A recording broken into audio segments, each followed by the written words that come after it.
is LJ, and today you are going to watch my online class.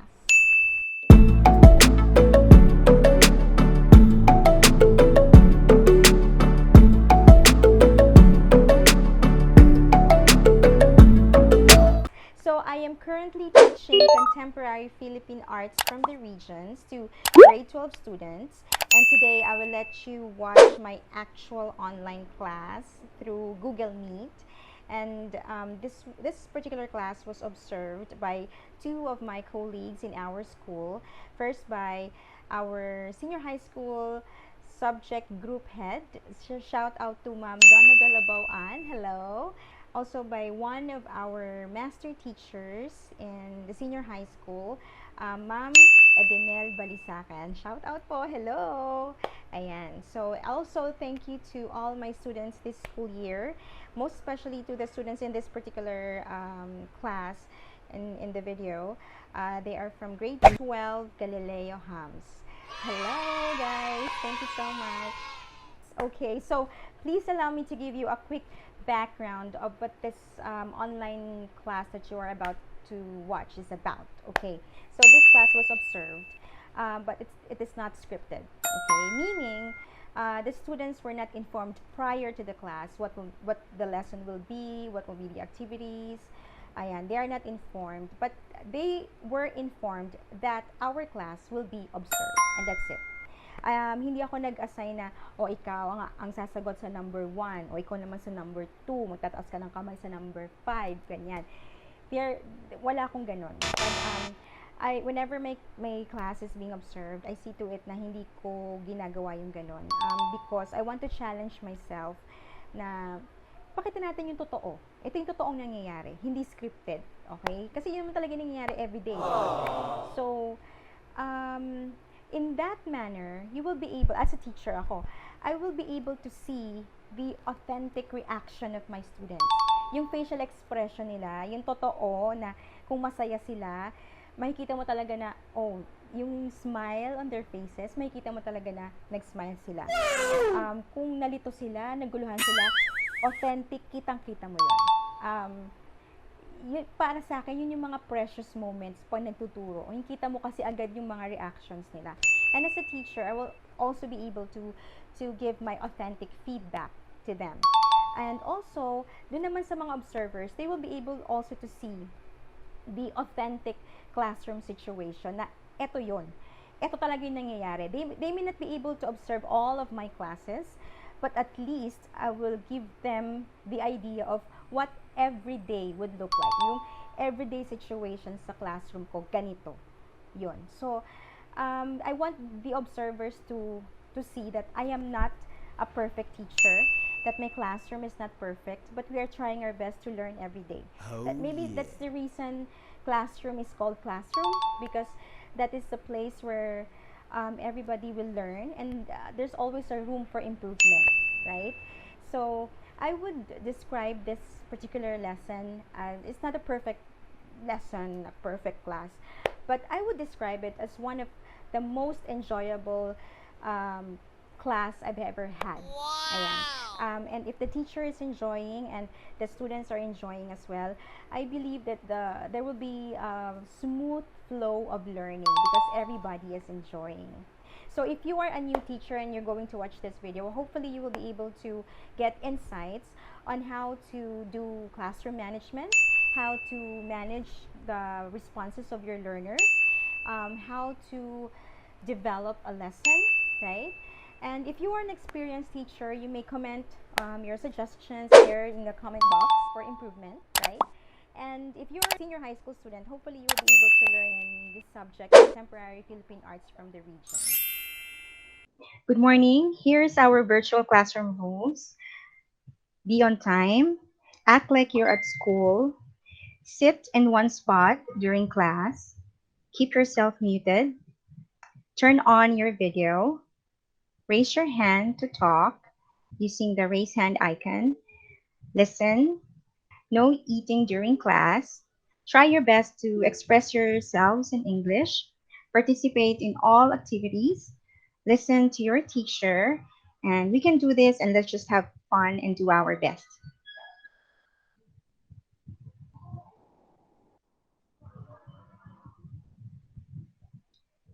Let us pray. Let's begin our class with a prayer.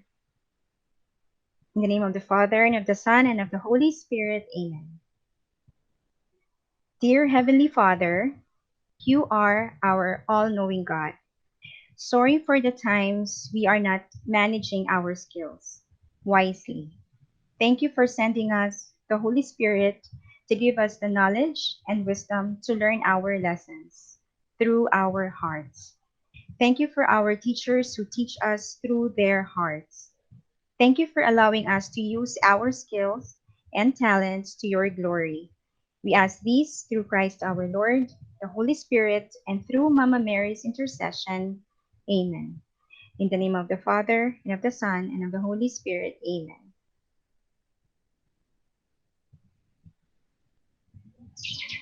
Hello, good morning, grade 12, Good Galileo, morning, HUMSS. ma'am. Good Hi, good morning, morning. ma'am. Greetings, good morning also to our observers, Ma'am Donna Belabawan and Ma'am Edinel Maligsakan.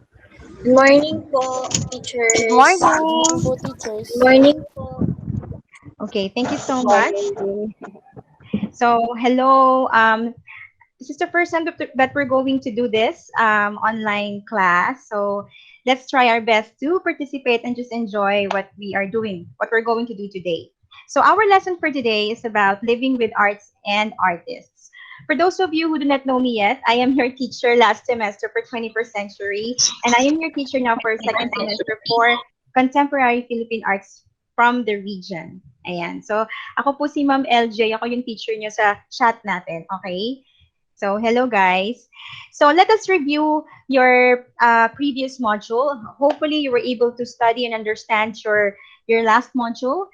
So, let us find out if you were able to grasp the lesson in the previous module. So, I have here, you are going to, you will be able to reveal the picture by answering these questions correctly. Okay, so who would like to start? You may choose a question, and if you were able to answer it correctly, we will eventually reveal the picture behind these questions. Okay, who would like to start? Please raise your hand if you want to answer. Yes, go ahead, Kirill. Thank you. So, number one, ma'am, the first question, what does GAMABA stand for? So, Yes, GAMABA stand for Gawad sa Manlilikha ng Bayan or the National Living Teachers Award.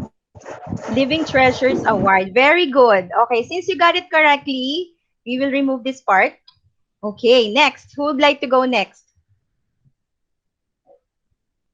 Please raise your hand if you want to answer. It's okay. Don't be shy. Sige, I'll call someone since no one is raising their hand yet. Let's see. Let's hear from Yeshen. Yeshen, choose a question and go ahead. You may answer it. Yeshen, are you there?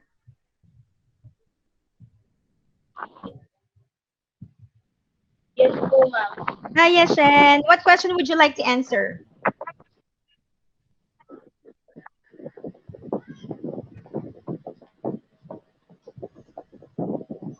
Yeshen?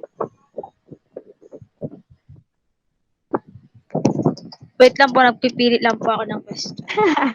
Sige, while Yeshen is still thinking, anybody can help or can go first or help Yeshen to choose the next question. Who would like to answer? Can you raise your hand if you want to answer? Come on, you can do it.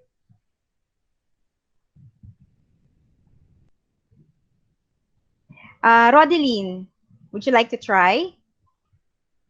Hi, Rodeline, would you like to try? Yeah, Shana, anytime you're ready, you can go ahead and answer. Since no one haven't chose a question yet. I'll ask the next question. Sige, let's see. Where does the Gamaba candidate must be residing in order to be qualified for the award? Ayan. Who would like to answer that? Who would like to try? Please raise your hand. Yes, thank you, Aileen. Go ahead.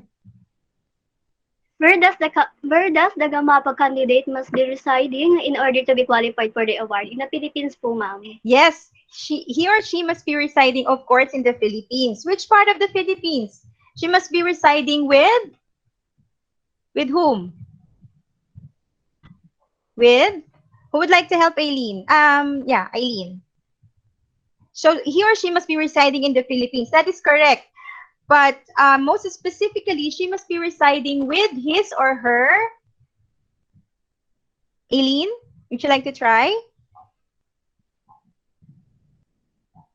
In her community po, ma'am. In their In his or her community. in their indigenous community. So, kumbaga yung tribo, she must be residing or living with her, his or her, what you call this, indigenous community or yung tribo o yung community na kinabibilangan niya. So, that must be, of course, in the Philippines. So, your answer is correct. Thank you so much, Aileen.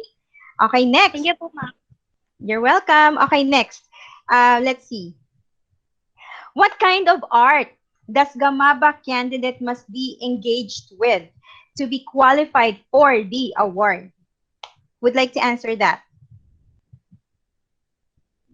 Who would like to try? Please raise your hand.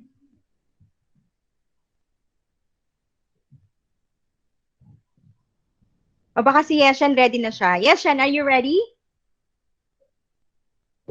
Hindi pa po. Hindi pa si Yeshan ready. Naku, ano kayang nire-ready ni Yeshan? Who would like to answer that question? What kind of art that the Gamaba candidate must be engaged with? What particular art that he or she must be engaged in order to be qualified for the Gamaba award? Ayan. What kind of art is that? What do you call that art? Come on, you can do it. Yes, Karil. Yes, Karil. So, the Gamaba candidate must be engaged to be qualified for the award in ano ma'am, folk art tradition. Yay, very good. So, the Gamaba awardee must be engaged with folk art tradition o yung tinatawag natin mga katutubong sining. Ayan, very good. You got it correct. Thank you so much, Karil. Next, you're welcome. What level of quality of artwork does the Gamaba candidate must perform to be qualified for the award? What level of quality are we looking for, or the NCCA is looking for to give this award to this particular candidate? Who would like to answer that question? Please raise your hand. Because this is a prestigious and one of the highest awards we give for artists. So what level are we looking for in order for this candidate to be awarded the Gamaba Award? Come on, you can do it.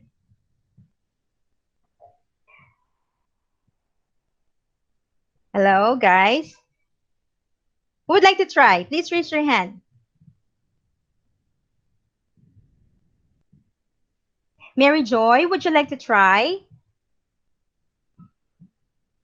Hello, Mary Joy. Oh, someone raised her hand. Marjorie. Yes, go ahead, Marjorie. What level? Yes.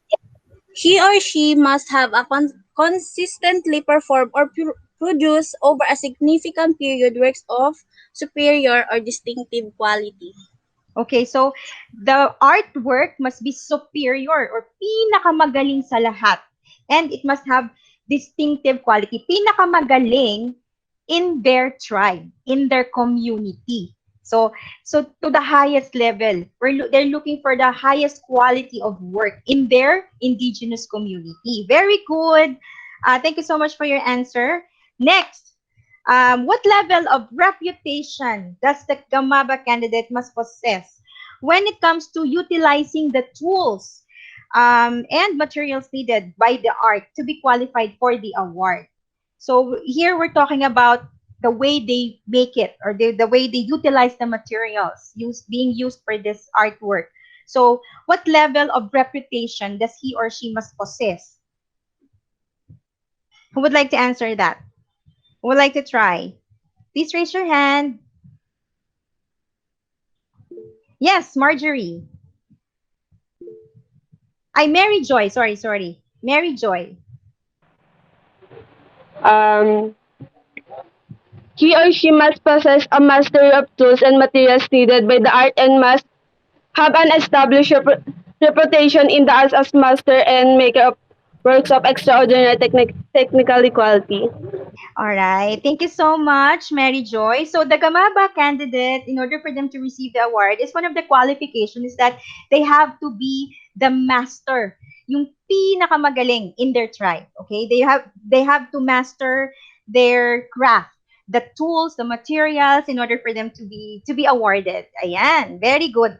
So last but not the least, what does Gamaba candidate expected to do in order to preserve the folk art tradition in their community to be qualified for the award? And what does he need to do? Who would like to answer that question? Please raise your hand.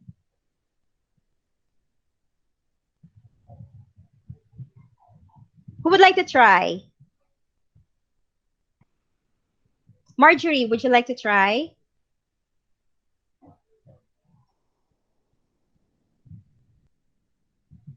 What does a person or a candidate, what is he or she expected to do in order for her to preserve this kind of indigenous art o yung makalumang sining na hanggang ngayon ay ginagawa pa rin nila? What are they expected to do to preserve this? Who would like to try? Come on, you can do it. Yes, go ahead, Marjorie. He or she must have passed on and or will pass on to other members of the community their skills in the folk art for which the community is traditionally known. Yes, very good. So he or she needs to pass on. How is she going to pass it on? She is going to, how can a person pass it on to the next generation? Aileen.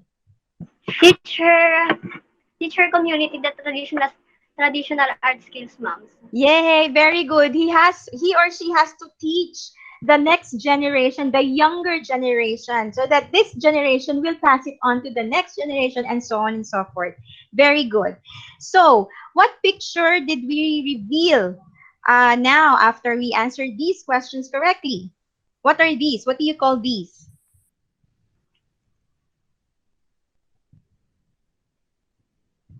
What do you call this one in the picture, Aileen? Yes, Aileen? It looks like banig, mom. Huh? Again, Is I'm it sorry. banig, mom? Is it banig? Do you think it's banig? What do you think?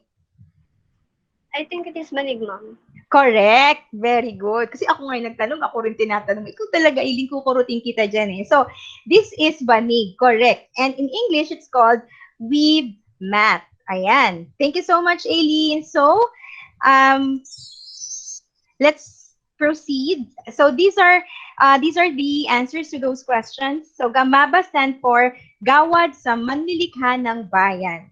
And these are the qualifications that the NCCA, the National Commission for Culture and the Arts, are looking for. These are the qualifications they are looking for in order to award Gamaba to our indigenous people.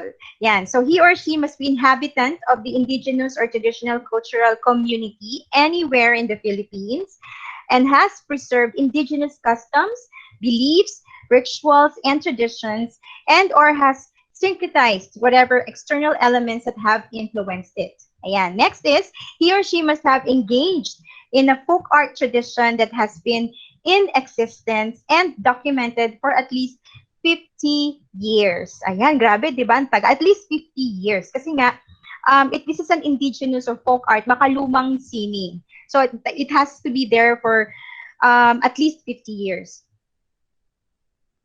Next, he or she must have the consistently performed or produced over a significant period works of superior and distinctive quality.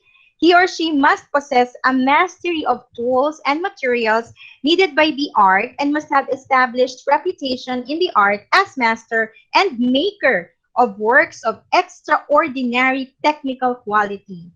And last but not the least, he or she must have passed on and will pass on to other members of the community their skills in the folk art for which the community is traditionally known. Okay, so thank you so much for participating in this activity. So we have an art flash or news about art.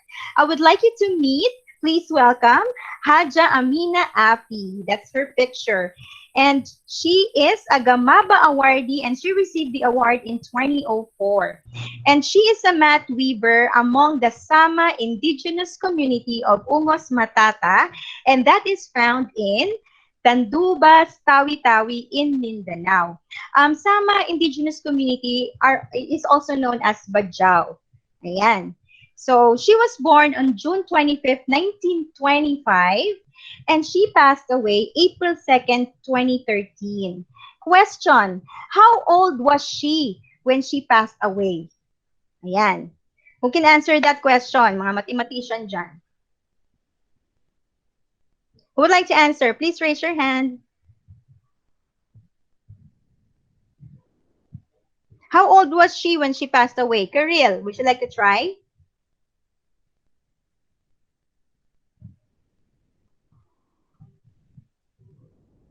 Naku. Yes, let's hear from, sino yun? Yes, John Aaron. Hi, John Aaron. 83, ma'am. How old? 2. 82? Ano, ma'am? 81. Kasi di pa siya nagbe-birthday nung June. Try again. Ulitin mo yung computation. Yes, Aileen. 88 po, ma'am. Almost correct. Almost there. Come on. 7, 86, 85. 87. Ma'am, 87 po. Sino yun? Sino That's sabi? 87 po. The correct answer is 87 because he was about to turn 88. Okay? Sige. Thank you so much. So imagine yung 88 years old na siya pero she has been doing this kind of art. Mat weaving. Okay. Ang art mo is a part of our lesson wherein I showcase your artwork that you have submitted to me through Facebook Messenger. And today's artwork is tanan, tanananan, Darlene L. Gallardo's artwork for daily lives of a typical Filipino. And she has shown here the different elements. Ay, paki-turn on yung microphone. Kanino yon? Okay. Turn off your microphone muna if you're not going to recite. Rodeline, kindly turn off your microphone. Thank you.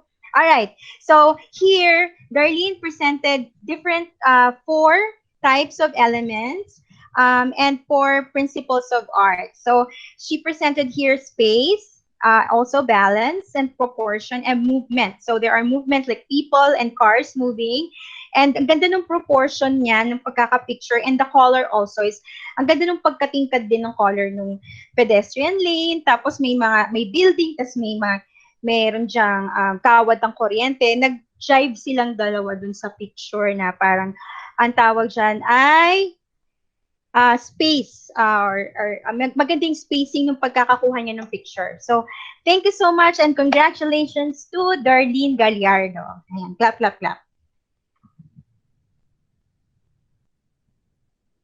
Okay, here are our objectives for today. Number 1, identify the procedure of mat weaving.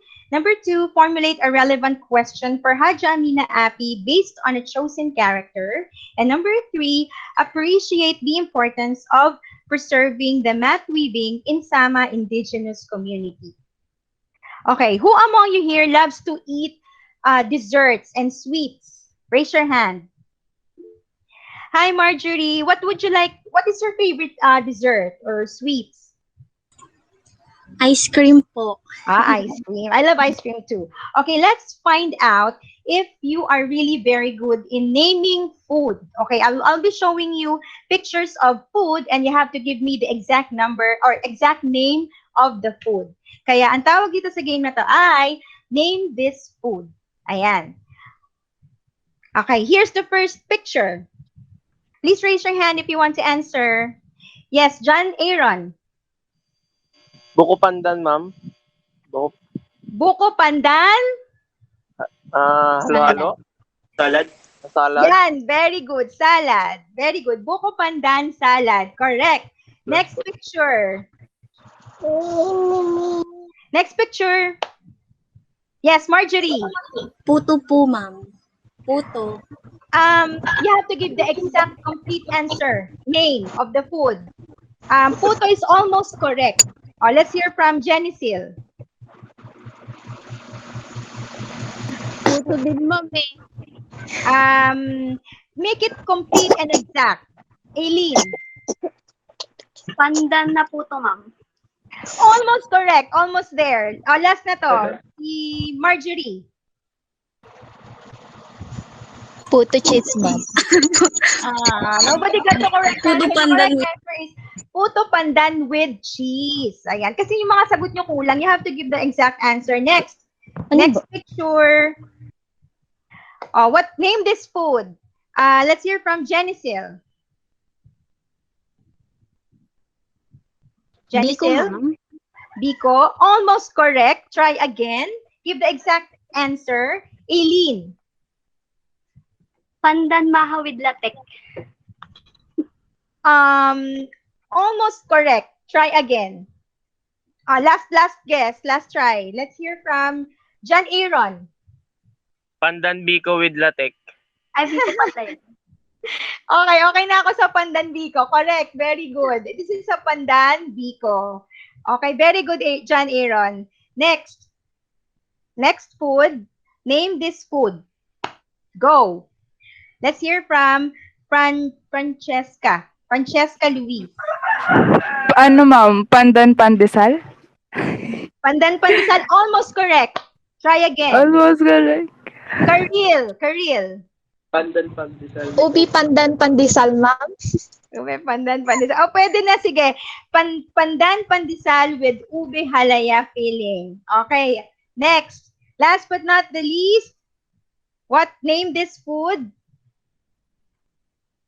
Yes, Aileen. Pandan buko ay hindi. Pie with pandan. Ay, hindi. Almost there. Ano ba? Try again. Francesca Luis. Pandan pie, ma'am. Almost correct. Last guess. Aileen, would you like it? Ano to? Mary Joy. Buko pandan pie. Nobody got the correct answer.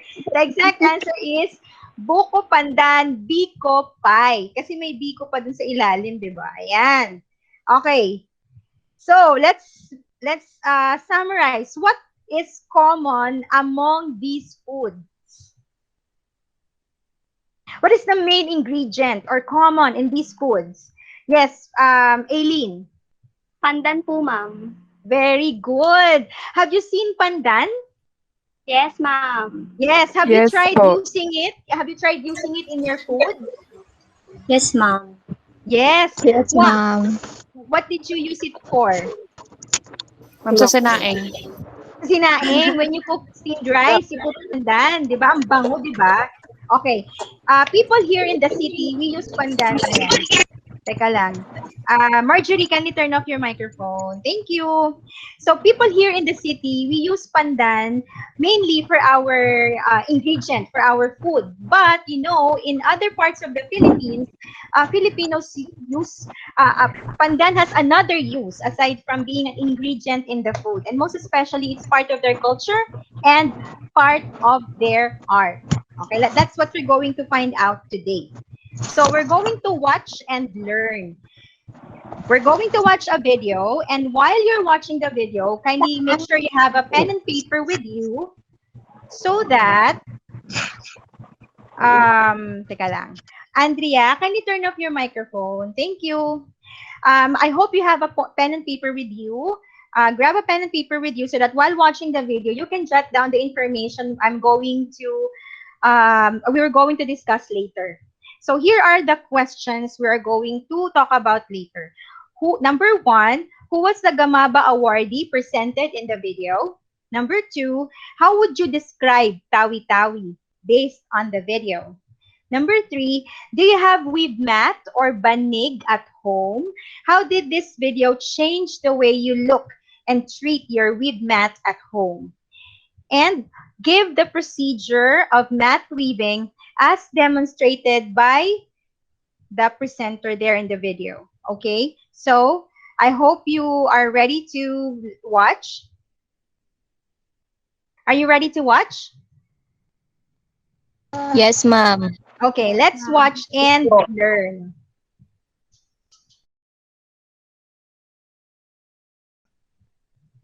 Okay, thank you so much for watching the video. Ayan. So, hopefully you were able to jot down important details from the video that we have just watched.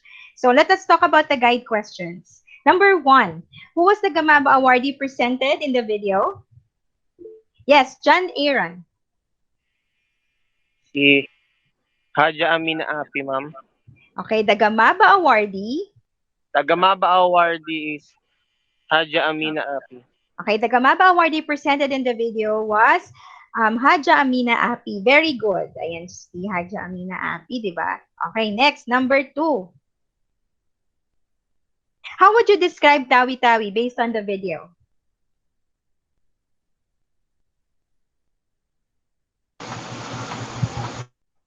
Andrea? Yes, Andrea? Would you like to try? Go ahead.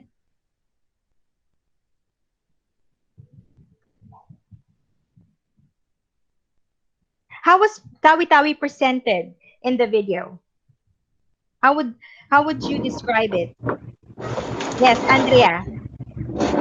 I think po, ma'am, they embrace po yung tradition ng, ng paggawa po ng mat waving po. So, you mean to say the people living in Tawi-Tawi Yes po. They Opo, the embrace tradition. their They tradition embrace the tradition of mat waving in of their some. community. Yes po, ma'am. Correct. Thank you so much for that observation. What else? How would you describe Tawi-Tawi based on the video? So, Andrea described the people of Tawi-Tawi. That's one way of describing Tawi-Tawi. Very good. How about the Tawi-Tawi itself, the place? How would you describe Tawi-Tawi? Who would like to try? Please raise your hand. What did you notice about the place? So, Andrea noticed that the people are doing mat weaving and they embraced their tradition. That's very good. What else? Andrea, can you turn off your microphone? Thank you. Anything else? What else? How would you describe Tawi-Tawi? Of course, who among you here are from Mindanao? Meron bang mga taga Mindanao dito? O may taga Mindanao ba dito sa atin ngayon? Wala. Wala nagtaas ng kamay. So since we haven't been to Mindanao or in Tawi-Tawi, based on the video, how would you now describe Tawi-Tawi?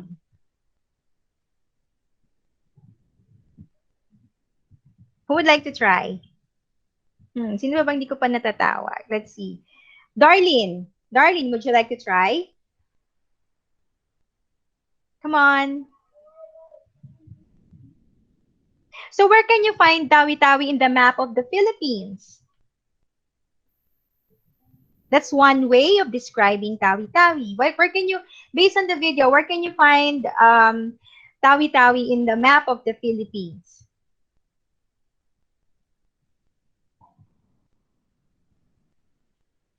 Would you like to try? Let's see. Rian? Did I pronounce your name correctly? Rian? Abinyon? Tama ba? Hello? Are you still there, guys? Well, how would you describe Tawi-Tawi? Like, where can you find it in the map of the Philippines? What can you say about the surroundings, the place? What did you see based on the video? Thank you so much, Mary Joy. Yes, go ahead. Kanina po, dun po sa video, nakita ko po yung parang may lawa po. Then yung mga bahay po is hindi po siya nakalutang pero parang nasa baba po ng bahay yung lawa. At dikit-dikit po yung bahay.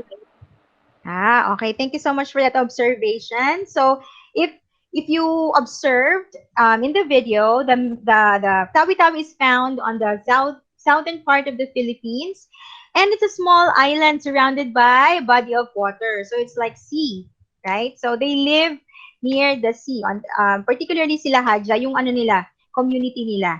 Ayan. So their houses are found underneath their houses is this body of water, yung sea. Ganyan. Tama. Very good observation. So, let's talk about, do you have a weave mat at home or banig? So, how did this video change the way you look, or maybe you will treat your banig at home? Who has a banig at home? Raise your hand. Si Mary Joy may banig. Ayan. So, how did this video change the way you look your banig or weave mat at home? And how do you plan to treat it now that after watching this video? Let's hear from Mary Joy.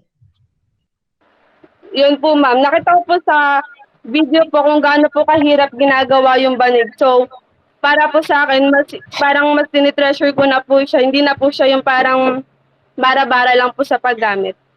Bara-bara. So, feeling mo ngayon, you are not treating it well. Tama ba? Yes po. So, after watching the video, you think you will love your banig much better now? Yes po.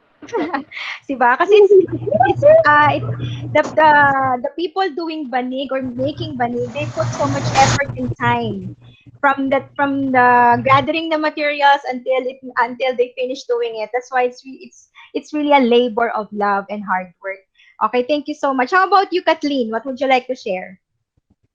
Ma'am, mas na-appreciate ko po yung banig. Mas ititreat ko po siyang isang work of art kaysa sa isang higaan lang. Yun po, ma'am. Oo, nakakahiyang higaan yung ganung kagandang banig, no? Pero, yes, it's a work of art. Of course, pwede natin gamitin yan tulugan. Pero this time, I believe we are all going to treat it with love and care. Ayan. So, hopefully, you were able to jot down the procedure on how to make the weave mat or the banig, because that will be the activity that we're going to do next. Okay? So, who among you here loves to look at the pictures of your friends in Facebook? Yan, yung mahihilig dyan magtingin-tingin ng picture. Si Marjorie daw. Okay, sino pa kaya? Si Mary Joy din. Mahilig magtingin ng picture. Si Aileen at saka si Darlene. Shout out. So, let us find out if your eyes are keen, if you are keen observers and your eyes are really very fast in looking at pictures. So, I have here 6 pictures, and you're going to tell me the first step, second, third, fourth, and fifth, and sixth step in making weave mat. So I have here different speeds, may fast, medium, and slow. So if you're able to give me the correct answer in fast speed, you'll get 5 points. If you're able to give me the answer in medium speed, you'll get 3 points. And if you're able to give the correct answer in slow speed, you'll get 1 point. Are you ready? Yes, ma'am. Okay, let's start. For 5 points, look at the monitor of your gadgets and then give me the first step in making weave mat as presented by Hadja Amina Api. Ready? Go. What's the first step? What number? Yes, Francesca Luis. Yes, Francesca. Yes. Ano po? Number 2. Number 2, ma'am. Try again. Okay, for 3 points, medium speed. Ready, set, go. What number? John Aaron. 6, ma'am. Very good. It's number 6. So, si John Aaron ay meron ng John Aaron. Anong points mo? 3 points.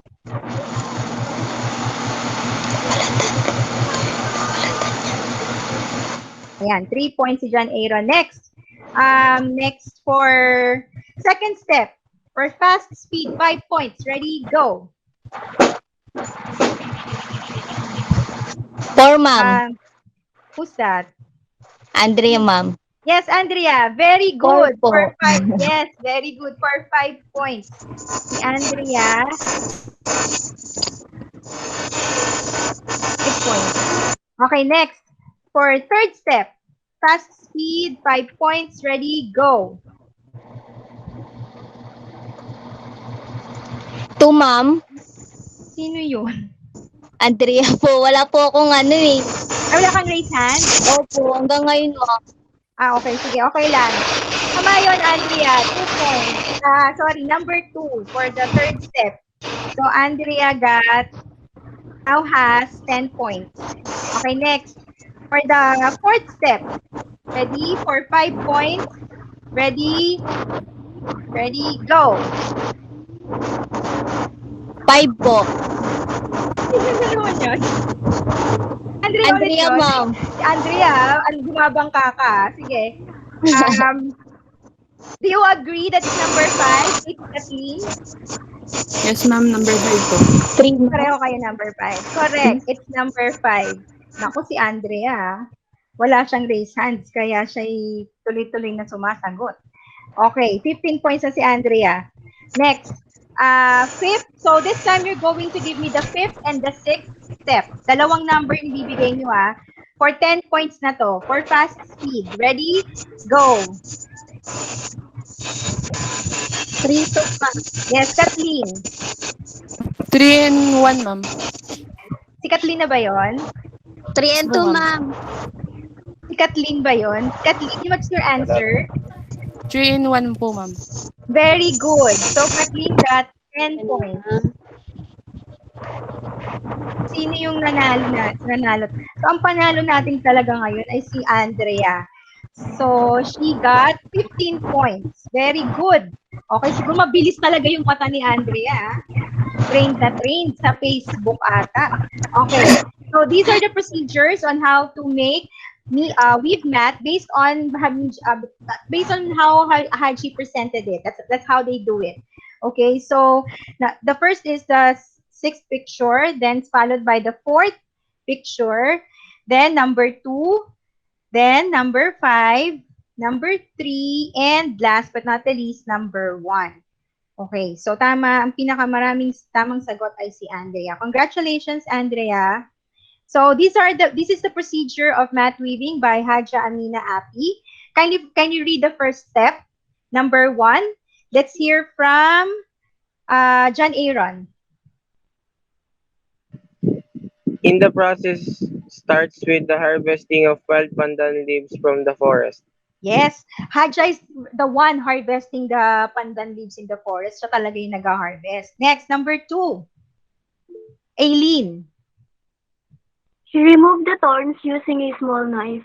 Yes, as you can see in the videos, she removed the thorns on both sides of the leaves. Syempre, we do not want to lie down on a weave mat with so much thorns, diba? Hihiga ka, tapos ang daming mong tinik sa likod, diba? So, tinatanggal yung mga tinik. Okay, next, number 3. Can you read number 3, Karil? Third one is, then she strips the leaves with a junget biome and striper to make long and even strips. Yes, the material that they're using to evenly cut the leaves into strips is Jangat Deum. It's a special material they use to evenly cut it in strips para pare-pareho ng sizes. Correct. Next, number 4. Yes, Karil. These strips are sun-dried, then pressed using pinanggas beneath a large log. Yes, after it has been stripped, since she washed it, So she has to sun dry it and then she's going to press it. They call it pinagos, using a large log to remove the excess water and to make the leaves flat. Okay, next. Number 5. Let's hear from, let's see, Yeshen. She then dyes the strips by boiling them for a few minutes in a hot water mixed with RGB or commercial dye. Then sun dries them for 3 or 4 days and presses them again until they are pliant. Yes. So after that, she's going to color or dye the strips with a mixture of different colors that she does. Actually, based on the interview, she said that she experimented the how to combine those colors to achieve that kind of color that she is making for the weave mats. Ayan. Very good. And of course, last but not the least, yes, Aileen.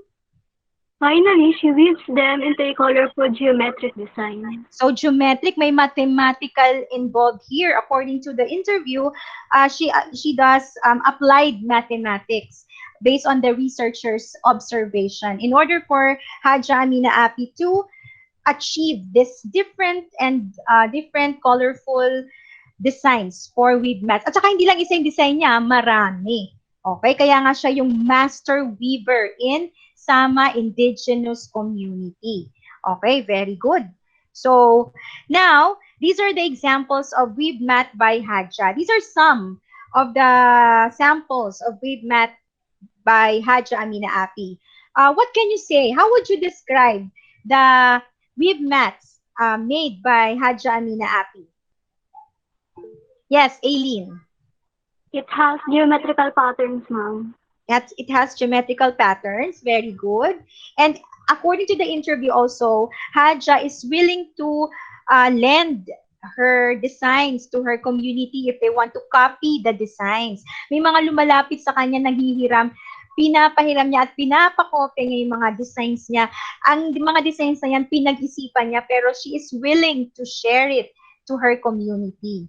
In fact, there are tourists who go to their places at nagpapapicture sila sa mga banig na yan para pagkabili nila, nagpapapicture sila dun sa community. Because this community is known for their designs of the weave mats. Okay, so let's move on to the next next activity. We're going to be having a role playing. Okay, so this role playing is, let's say you are given a chance to talk and meet Hadja Amina Api in person. What will you tell her? So this is what we're going to do. This is the rules of our role playing. Questions only. First, choose one character from the list that you would like to portray. Later, I'm going to show you the lists or the list. Next, ask a question to Hadja Amina Api based on the character you have chosen. And number 3, you will be rated based on a rubric. So here are the characters you may choose from. So say, for example, if you chose the character senior high school student, what will you ask her? If you're a mother living in the city, like Parañaque City, what will you ask her?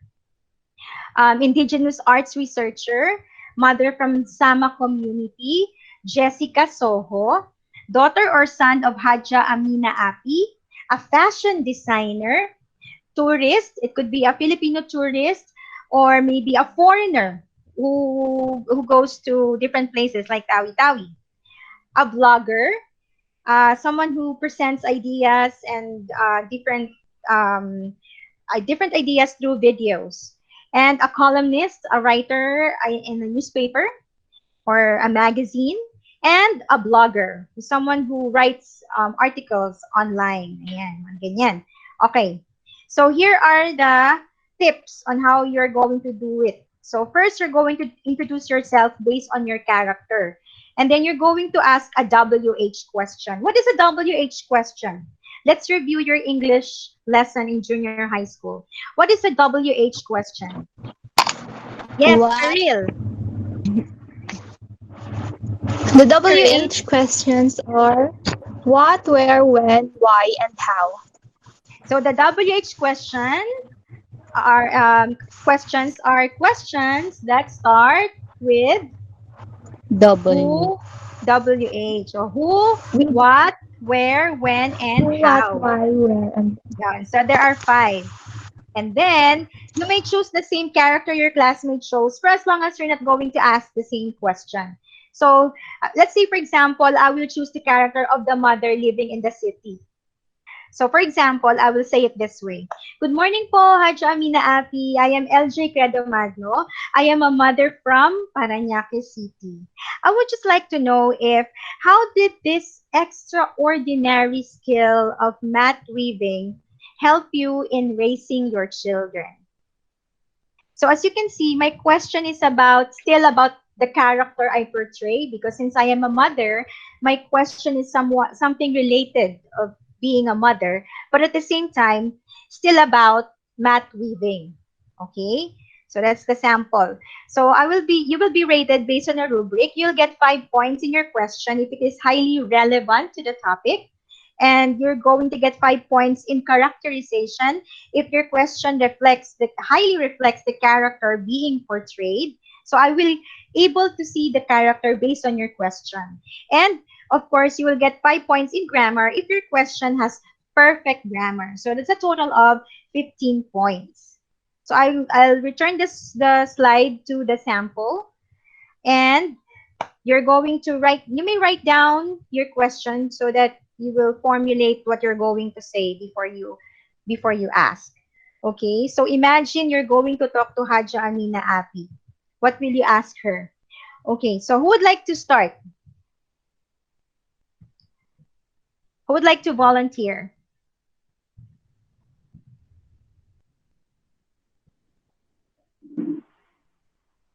Aileen, would you like to go first? Go ahead, Aileen. Yes? Later, mom. Later. O, sige, sige. While waiting for Aileen, who would like to go first? Just one question. If you're given a chance to go to Tawi-Tawi and actually meet Hadja and meet the community, you're already there. What will you ask her? Oh, let's hear from Rodeline. Rodeline, would you like to go first? Would you like to try? Kunyari ako si Hadja. I'll play the role of Hadja. I'm doing weave mat. So, what will you ask me? Come on.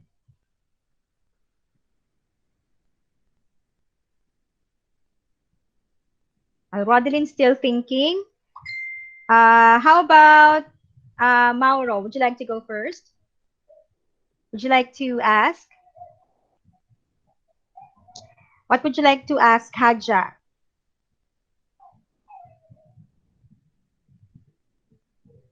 Mary Joy? Sino pa? Sino gusto mauna? Mary Joy? Would you like to go first? Come on, don't be shy. So, yun po. Yes, Mary Joy. Yung iano, Just go ahead. sa Just yung ask. designer po. Good morning po, Haja Amina Api. I'm a designer. I would like to know how to get better when it comes to the field of art. I would like to know. I would like to know how to get better when it comes to the field of art. Sorry, that was very fast. Can you make it slower? I would like to know if I would like to know how to get better when it comes to the field of arts. how to get better when it comes to the field of art. Yes po. Okay. So let's see. I would rate that question 13 points. Sige. Si Mary Joy, 13 points. Thank you, Mary Joy. Welcome po. So siguro you can ask her like how did she improve through the years? She has been doing this for 50 years, 'di ba? So as a fashion designer, parang siguro ganun yung ibig mong sabihin. Okay, thank you, Mary Joy. Next, who would like to go next?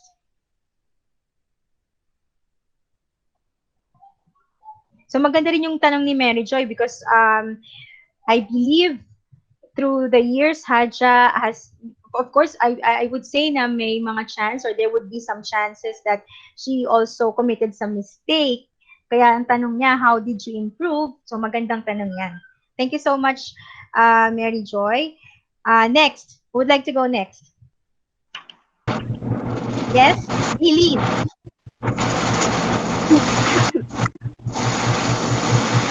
Eileen and Andrea, who would like to go next? Sinong Siya na lang po, yes, ma'am. si Eileen muna, tapos Andrea. Okay, go ahead, Eileen. Magandang umaga. Haja Amina Api. I am Jessica Soho at lumipad ang aming team to see you personally and it is an honor to have you right now. I would like to ask you, di umano you are known as a mat weaving artist. So, how mat weaving, why mat weaving is sa mass people's tradition? Okay. So, thank you so much. So, you're asking, Haja, if how it became your tradition. How it became their tradition. Tama ba? Yes. Okay. So, very good introduction in character. I just have to edit your question to make it clearer. Okay. So, I'll also give that question 13 points. Thank you so much, Aileen. Next, sino nga ba yung next cat? Sabi ko kanina. Sabi kasi sila nagtaas ng kamay. Si Andrea. Go ahead, Andrea. Ma'am, sa akin po, mother po. Okay, go ahead. In the city of Paranaque. Hello, good morning po. Haja Maamina. I would just like to know what are the benefits of mat weaving to your family, especially with your children? Wow, nice question. So you're asking if what is the benefit of doing this? Yes, Because po, she ma'am. has been doing this for more than 50 years. Yes po. Almost all of her life. So what is the benefit of that? I would give that question 15 points. Then Thank you po, congratulations, ma'am. Andrea. Thank you. Okay. Meron pa ba? Anything else? Yes, Francesca Luis. Ayun, so, good morning po, Haja Amina Api. I'm Francesca Luis L. Olaso, a high school student from San Valley National High School. I just want to know, how did you inspire young generation in your community po in this kind of artwork? Wow. So you want to know, because you're a student, you want to know Yes if po. how did she inspire your fellow generation, in Yes. making with math. Very good question. I would give that 15 points also. Congratulations, Thank you Francesca. po. Okay. Anything else that you would like to ask? Would you like to add to those questions? Pwede na kayo maging reporter ng KMJS, ha? Nakakaloka kayo. Congratulations. Lalo na yung introduction kanina, parang Jessica Soho talaga. May di umano pa eh. Very good. Okay. So let's recap what we discussed today. So who is the master mat weaver among the Sama indigenous community? Yes? Can I Kathleen? answer, ma'am? Sino yun? Teka. Yes, si Eileen ba? Si Andrea? Sabay kayo parate ha? Nagpapaunahan kayo. Sige, si Kathleen. Si Kathleen Pay. Let's listen to Kathleen Pay. The master of mat weaving from some indigenous community was Haja Amina Api. Very good. What does the mat made of? What is the main material of their mat? Eileen. Pandan leaves, ma'am. The mat is made of? The mat is made of pandan leaves. Very good. And number 3, describe the weave mats made by Haja Amina Api. How would you describe the mats made by her or in their community, since she is teaching the community how to do those designs? Let's hear from Rodeline.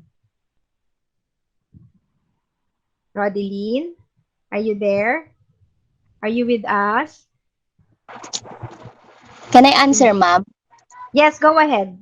Andrea? I describe the wave mats made by Hajamani, um, organized pattern po. Oh, it has organized pattern. Okay, Yes very po. hindi tsaka hindi maduming tignan, 'di ba? Ang Yes, ma'am. linis. Very Correct. organized. Wow, very good. Correct. Meron pa nagtaas ng kamay. Si Aileen. Go ahead, Aileen. Aileen, would you like to share? Haja, Haja Amina Apis pattern, ma'am. Artwork, ma'am, or mat weaving are complicated and crafted with an interplay of hues. Correct. It's very complicated, but she is able to achieve it through the years. Very good. Very good answer. Thank you. Okay, let's ponder on these questions. Or in Filipino, pagmuni-munihan natin tong mga tanong na to. Number 1, what is the importance of preserving mat weaving in the Sama indigenous community? Why do you think it is important for them to preserve it? Or why do you think we have to take effort in preserving this kind of art, the mat weaving? Yes, Andrea. I think, ma'am, this is important po to preserve because po, tradition po nila yon and naka-ano na po yun sa kanila. Kumbaga po, nakatatak na po sa community, sa indigenous community po nila yon. So kumbaga, they are known for that already. And kumbaga Yes sabi po. mo nakatatak na, feel na feel ko yung sinabi mong nakatatak. Okay, parang kumbaga ba, pag sinabing art weaving or Samo community, alam mo na agad yung ganito yung itsura, Yes. maganda. Okay, very good. Anything else? Why do you think it is important, what is the importance of preserving the mat weaving in this community? Anything else that you would like to share or thoughts?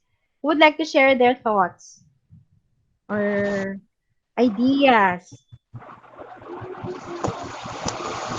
Yes, let's hear from Kathleen Faye. Ma'am, para sa akin po, it's important po to preserve kasi yung Sama indigenous community po ay isang parang mahirap na community po para sa nakikita ko po. Mhm. Yung mat weaving po nila, yun po yung parang yaman po nila community nila.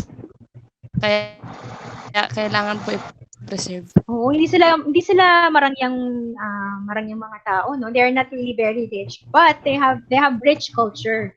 That's what you're saying. Thank you so much for that wonderful observation. Next, why do you need to learn the contributions of Haja Amina Api to Philippine arts? Why do you think it is included in our lesson? Why do you think it's included in our subject that we need to learn this?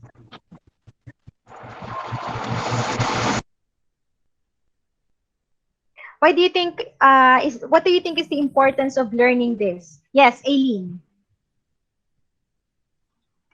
For us, ma'am, to give importance and value their traditional art.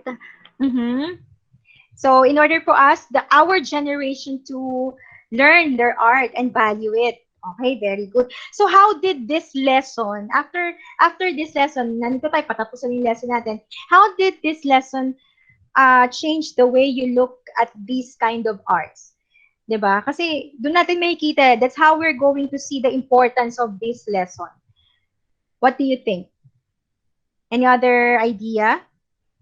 Why do you think this is included in our lesson, in our subject? How did this lesson change your outlook when it comes to banig or art? Who would like to share their thoughts? Can I answer po, ma'am? Yes, go ahead, Andrea. I think po, ma'am, because po, wait lang. Okay. And to appreciate po yung gawa po mismo ng kapwa po nating mga Pilipino. Yes. Because of this lesson, you were able to appreciate the artwork of our fellow Filipino? Yes po. Okay, thank you. Thank you so much for sharing your thoughts. For your performance task, may nagtaas ng kamay, sorry. Marjorie, sige, Marjorie, let's listen to Marjorie. Sorry po, ma'am. No problem, go ahead.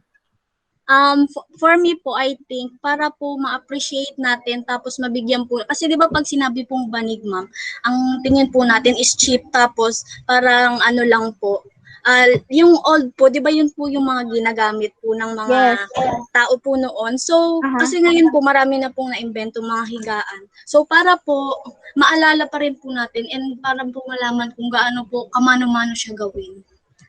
Gusto ko yung sinabi mo na parang i-elevate yung sa Opo. banig. Kasi, Opo, nga kasi naman, tayo dito sa tayo dito sa Manila, in the city, kapag sinabi, ano higaan nyo, banig? Banig lang. Opo, Parang- pag sinabi po, ang cheap nyo naman po, hindi po nila alam kung gaano kahirap po gawin yung isang banig na yun. Oo, ganun pala kahirap gawin yun. Naiyak naman ako dun sa ano na yun. Parang inaano lang natin, banig lang higaan. Pero yun pala, napakahirap pala yung ginagawa. Tapos yun po yung bumubuhay sa family na yun lang po yung income nila. Correct. Thank you so much, Amy, for that wonderful sharing. Hindi mo yan share, di namin ma-realize din yan. We also learned. Sorry, Marjorie pala. Sorry, Marjorie. If you did not share that, we will not be able to realize that also. Very good. I learned also from you. Correct. So for your performance task, you're welcome. This is included in your module, which I will be sharing to you in Quipper. So you're going to create a promotional poster of contemporary arts in the community. So it depends on where you live. So if you're in Parañaque right now, you're going to make a poster promoting the arts in Parañaque. But I understand some of you are not in Parañaque. Maybe you are in the province right now or in another city. You have to promote the place where you are located. You're going to promote the art or contemporary art in your area and by showing it in your poster. So you will see the details of this in the module I'm going to send you through Paper. Okay, later I'll send you the link. Or I'll open it to you later. So any questions so far? Any questions? So since you don't have any question, let me just leave you this sentence. Your culture tells who you are. So I hope our contemporary art subject will help you know who you are, will help you be proud of your culture because that is who you are.